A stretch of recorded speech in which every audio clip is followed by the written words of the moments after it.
Everybody, welcome back. My name is Stephanie Lau. This is Artists of Transformation, a series dedicated to love, joy, and freedom through art and through healing. Today's guest is the wonderful Gaia Orion. Gaia is a creativity coach and internationally recognized artist whose work features strong feminine images that connect women to their power. She is also a member of the Toronto Association for Transformational Leaders. Gaia, thank you so much for chatting and being here today. I'm just wondering, how did you get started in your work and all of that? Well, first, thank you for inviting me and congratulations with everything that you're doing, Stephanie. And Jesus, a long journey, so I don't know where to start, but my journey really started when I was 21. I'm 50 now, so about 30 years ago. Fell in love at first sight in the bus with this Canadian man. A few years later, I just moved from Paris, student life, 21 years old, to the country in the middle of nowhere with this man who's 15 years older than me. And in the country, a year later, we had 3 children. And how does someone do this? I had a son, and then 14 months later, we had twin girls. And so that was like big jumps into the unknown. And I feel like living the life, living the life of the artist is uh, accepting to live with the unknown, because as you just kind of never know when your income is going to be falling on your knees. You can work 100 hours on a painting and maybe get paid 10 or 20 years later, or maybe while you're painting it.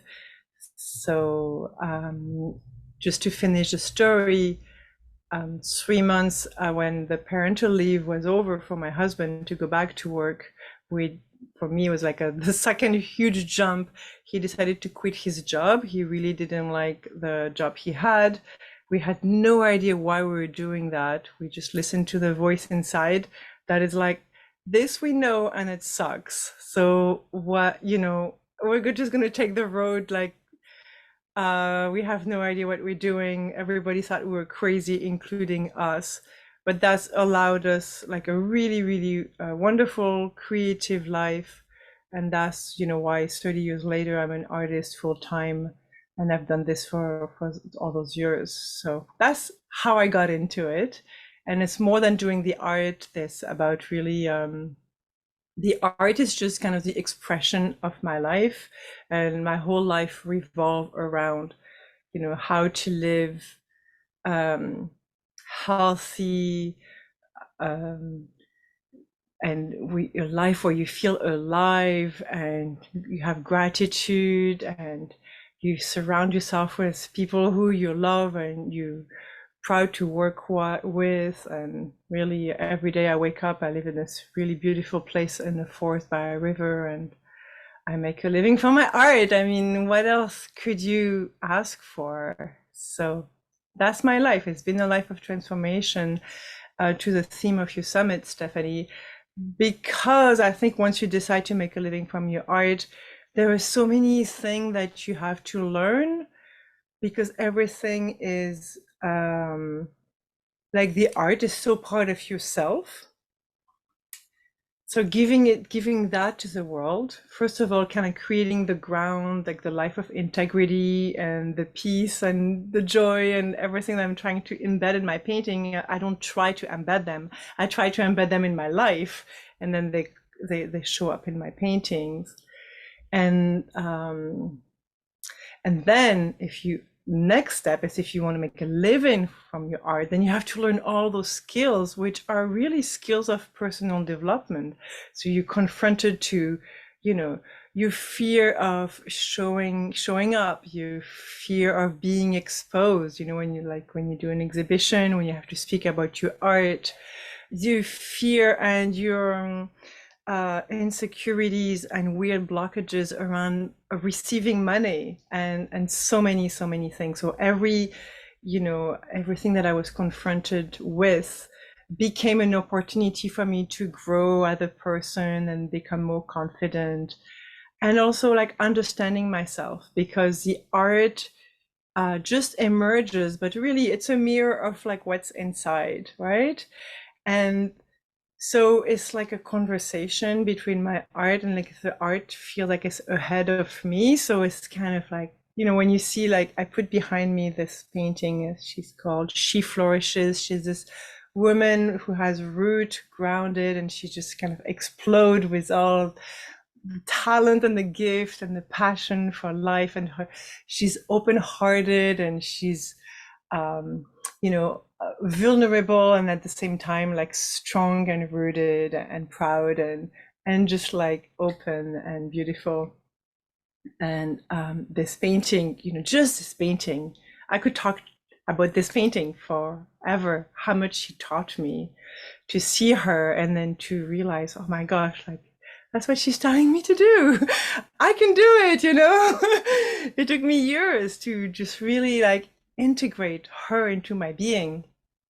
So now I'm talking about my own transformation, but then those paintings that emerge, they also emerge like, I don't live just alone in the forest.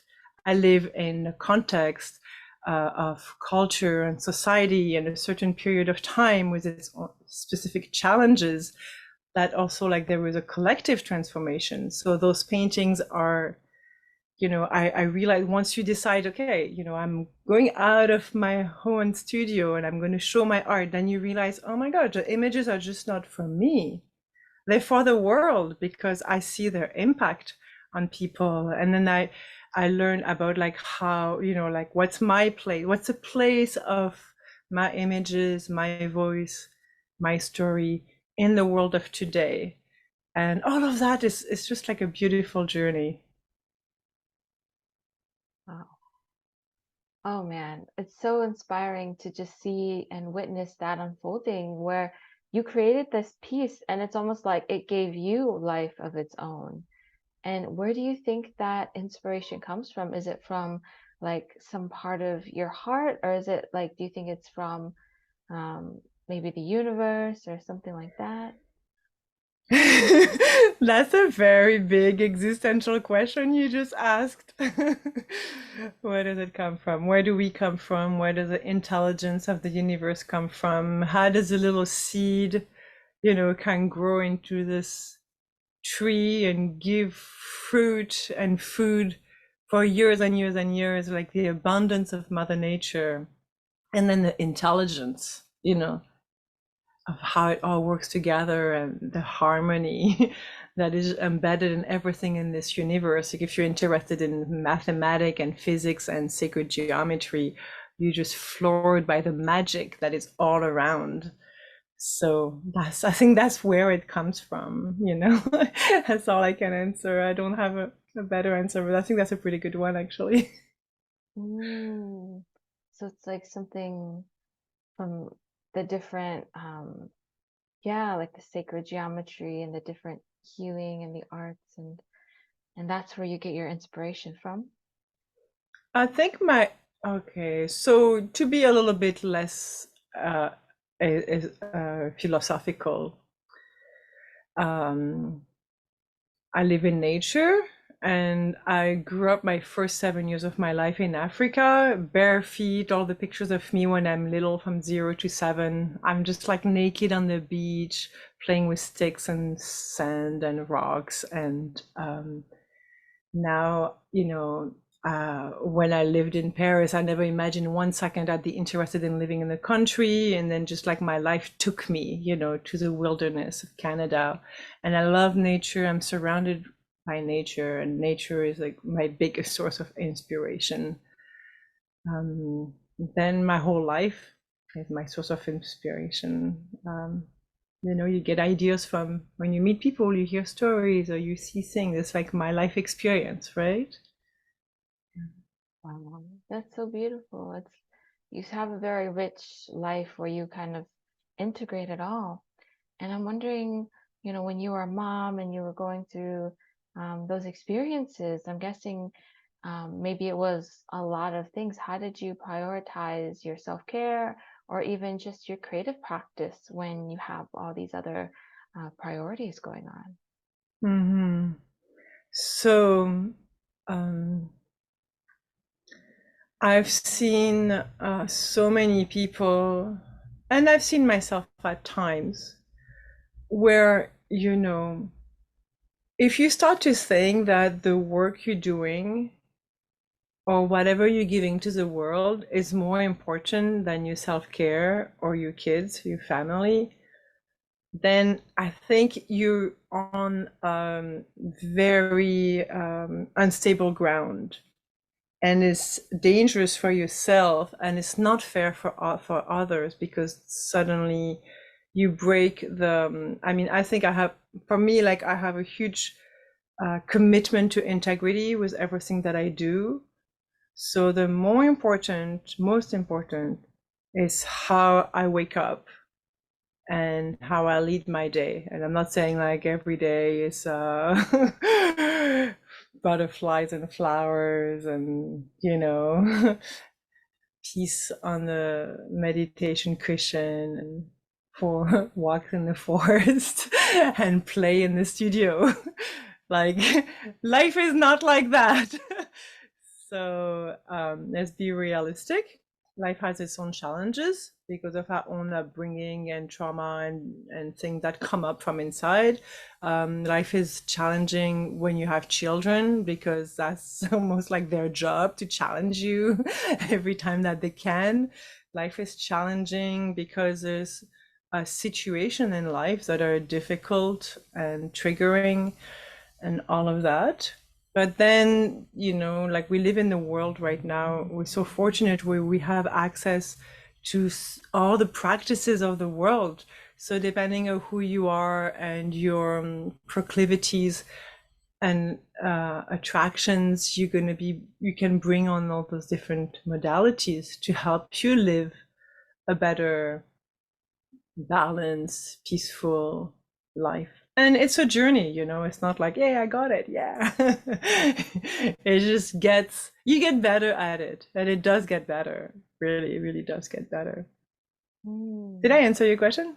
Yeah, I'm Mm-hmm. curious how you like what practices helped you and supported you in finding that balance between your personal life and then your creative life. How did you integrate everything? Um, so your first question were the practices that I have. Um, I would say big emphasis on the health of your body, because if you're sick or if you don't have energy, like physical energy, it's very hard to have energy to do anything, to feel creative, to feel joyful, to feel playful. You just want to, those days where you just want to sit on the couch, watch some like brain dulling TV show or whatever. So physical health. So like the food I eat, the water I drink, and the exercise, the walk, being in nature, that kind of thing. Yoga, of course. Then the second would be, the health of my mind and my spirit. And that would be like doing like therapies when something comes up and is really difficult and I don't know how to deal with it, or I just see like how it's like damaging my children and my life because I can't handle whatever stress is coming up or situation. Go and see a therapist, like work with it, let go of whatever is has been repressed and it's just uh, you know looking at those like ugly faces that are inside of us, so ugly monsters, and liberating them, turning them into something beautiful. Meditation is probably like the most important practice in my life. I've been doing retreats for almost 25 years now, and having a daily practice. And I think it's definitely the foundation of everything I do, because meditating for me is like understanding my mind, like just taking time every day to close my eyes and look like how does this thing inside of there that is really complex function, and you can see the associations and And you also, with the work of therapy and meditation and having the health and all of that, little by little, it gets clearer in there. When you close your eyes and you go in your la la land, it gets actually more interesting when you go in the territories of your mind. But then when you go deeper and deeper, then you start to go more like in territory of mind with a big M. And so that's kind of like a journey in itself, but it really nourishes my creative process enormously. Wow.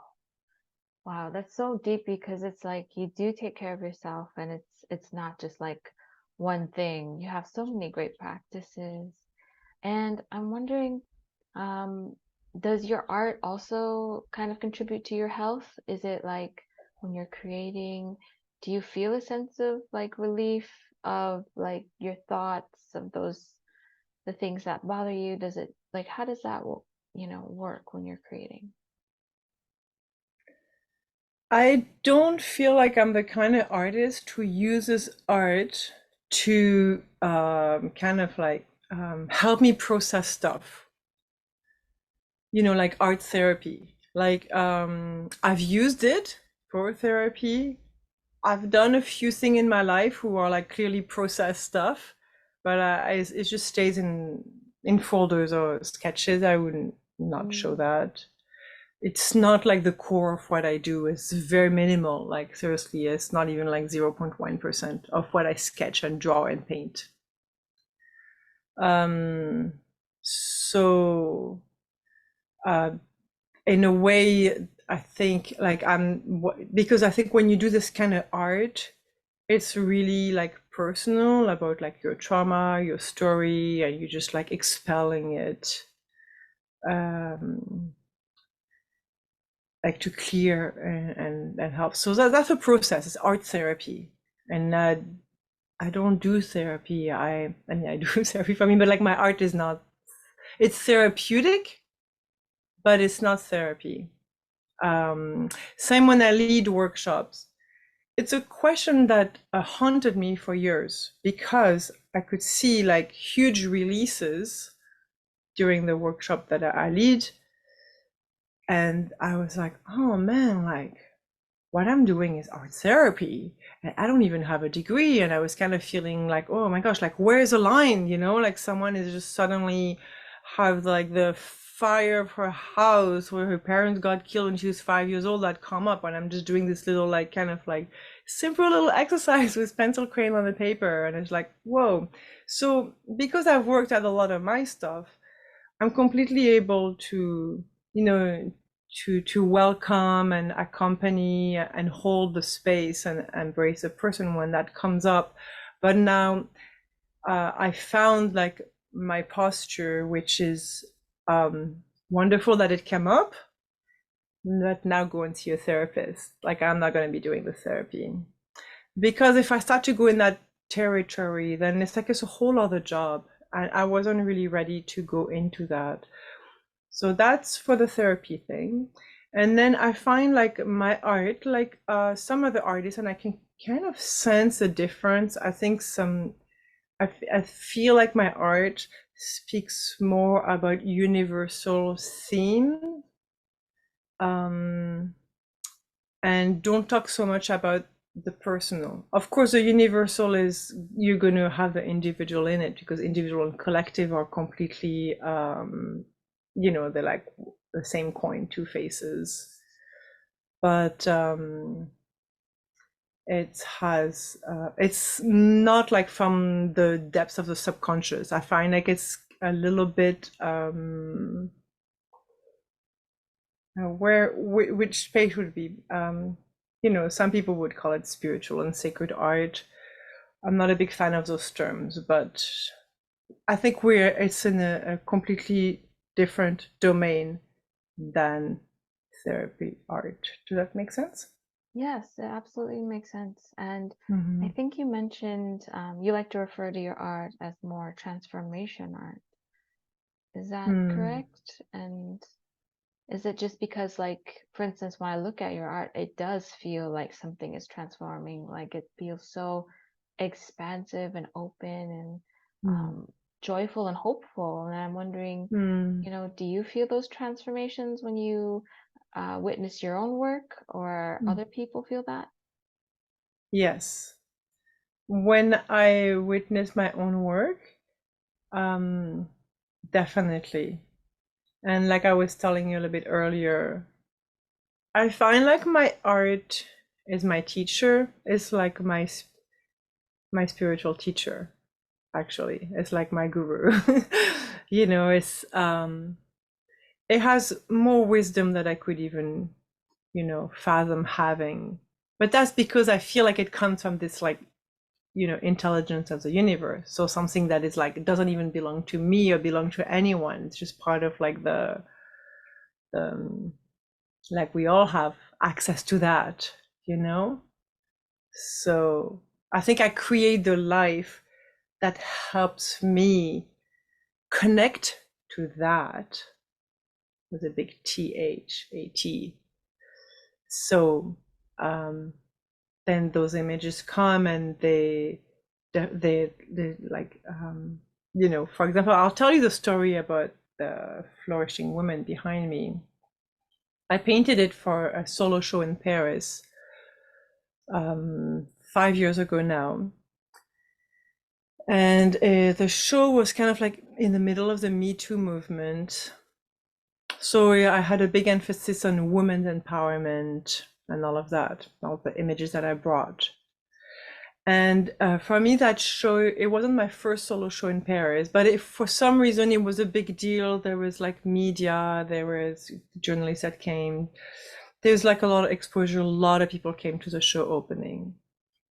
And I was kind of like terrified and I didn't feel ready and I was still pretty shy and I was still kind of playing small with what I was doing, in the sense that if someone was saying, wow, I love your art, I'd be like, oh, thanks. But like I've got nothing to do with this. Like I'm just lucky. It's just a gift. I was playing kind of like small. You know what I mean? And this painting she was like on the poster. She was telling me like, okay, Gaia, like enough playing small. Like be confident, stand up. You don't have to go like, yeah, okay, yeah, I know, but oh, come on, no, not that much. It's like, why do you want to do that? Like, if I think about anyone who I really look up to, like love, admire, Martin Luther King, I don't know, like, any hero you take, they don't play small. They go for what they're doing and it's just like completely exuberant with it. And that's what makes me feel alive. So it's like, hey, why not me? And I'm going to go for it. So that show was just like, I'm going for it. And that's what she was telling me. But then a year later, I was doing a solo show near Toronto, where I live, in this public gallery. We took a different version of her. She's standing on the planet. And at that show, I'm 50 now, so that was like maybe 4 years, or whatever, 4 years ago. I was starting like the process of menopause, and for a woman, it's a time big disruptions. So I was feeling nothing, like yeah. I was like crying a lot, yelling at my husband. My hormones were going up and down. My brain was foggy. I was not feeling on top of the world. And I have to come and do a speech before the show opening. And I'm like, huh? Oh my gosh, like how I'm going to be talking about this. And then suddenly, like, it hits me that being like, feeling like all powerful, like strong in your roots, like I can do anything.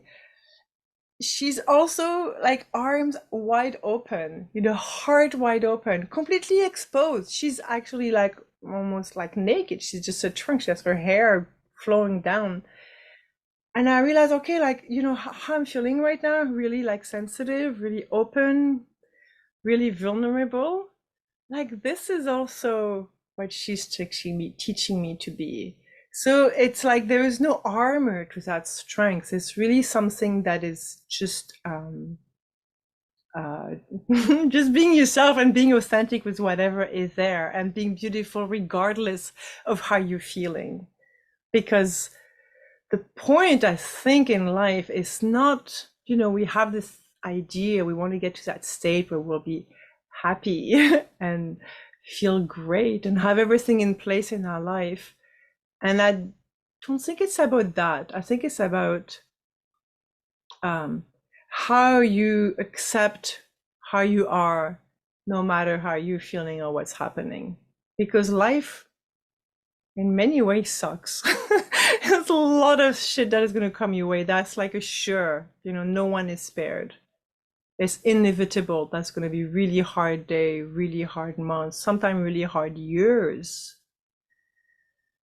And can you be that, no matter what's happening? So that's kind of like what she taught me.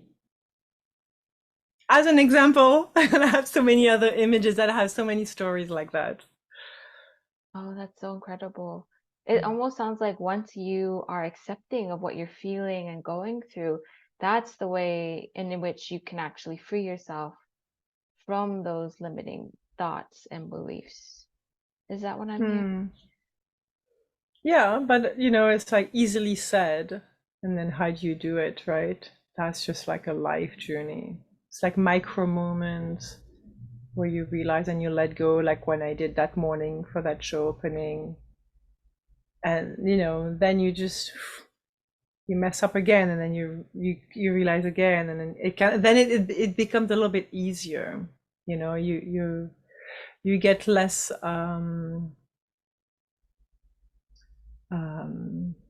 you especially because of the practice of meditation. I think once you start to like understand like how the mind works, then you recognize the patterns, like the way and then you recognize them faster, so you don't when you in that bad mental state or confusion, or it passes really quick.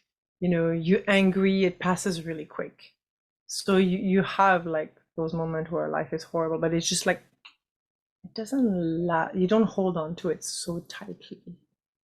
I think that's a gift. It doesn't mean it goes away, but you just get better at dealing with it. Mm. Yeah, it's like you're practicing training your mind so that it isn't in a state of like fight or flight, like that reactive state. Mm-hmm. Yeah. And so once you are like, regulated and you're aware of how you're feeling, how do you find um, or experience joy in your life? And do you try to consciously like commit to joy, or is that just something you create with other people? Or I'm curious what it means to you. Um, I personally don't consciously create joy, but I think I do. Okay. Like I don't like have a gratitude journal or positivity journal or little words around my house, and people do that, and I think it's great practice. I got nothing against that, but you're asking me what I do, and I don't do that. But I think I've consciously created a life that will have the most space possible for joy and gratitude to arise, if that makes sense. And I think that creating that life comes from listening. So like as an artist, that's where I'm fortunate, is really like just even choosing to be an artist, right? Somewhere inside you listen to your intuition, you listen to that voice inside your belly, in your heart, to your spirit. You hear it. Like many of us have those voices and we feel like this is what I'd love to do. And is there a point where you go, this is what I am going to do? And once you decide that, somehow your vision shift and you start to see all the opportunities and potential that you never saw before. We think it's some sort of like magic or like the law of attraction. You know, like people tell you, go for your dream and make your life happen, and then everything. Yeah, it's true actually. The people show up, you know, when you're really committed. The opportunities show up, but I don't know if it's something as like magical as we're trying to explain. I think it's more like, okay, now I'm looking for this. I want this now. Like I need this. It's not like I want. It's like I need this. My whole being, you know. There's something. I'm talking about something really deep. I'm not talking about oh, I want a big house. You know, I want a pool. I want a whatever, a private jet or a super handsome husband. That kind of thing. I'm not talking about that. I'm talking about like what inside of you that really like wants to like flower. When you listen to that and you like commit to that, then you start to see life differently. And those people who start to appear to help you on the path, or those like event or opportunities, they were there all along, but you just never saw them because you didn't see, you know, your life was very limited. So now you open a door, let's say, right? Or maybe like a whole bunch of doors. So you start to see new landscape. I think it's just as simple as that. Mm. Yeah, what I'm hearing is that almost like you committed to this one frequency of your desire, and because it connects so deeply to you, it almost like opened a gateway to everything that matched that Mm, frequency or that signature. yeah, that's a way to say it. Yeah. Yeah, Wow. exactly. Did you know that was going to happen, or did you just have faith that, it would work out? No, like if we all knew it would happen, then we would all jump for it, right? No, it's not like that. At first, you feel like you're crazy. Everyone around you is like, what's happening to you? Like, why are you out of your mind? And you feel out of your mind.